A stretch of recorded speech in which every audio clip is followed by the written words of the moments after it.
Hi everyone, welcome back with me again in this channel. On today's tutorial, I'm going to show you how you can change gender from male to female on CapCut apps.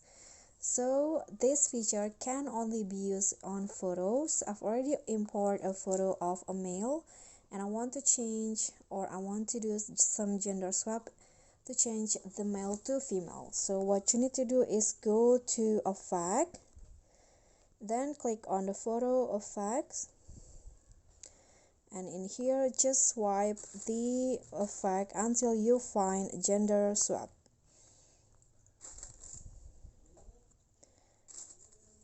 Okay, this one there are two options. You can change from male to female and vice versa. I'm going to just click.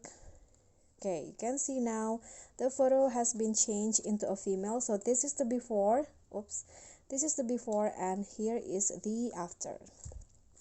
Okay, so that's it. I hope this will helpful to you. Thank you so much for watching. Don't forget to subscribe, like this video, comment, and also click on the thanks button. Bye.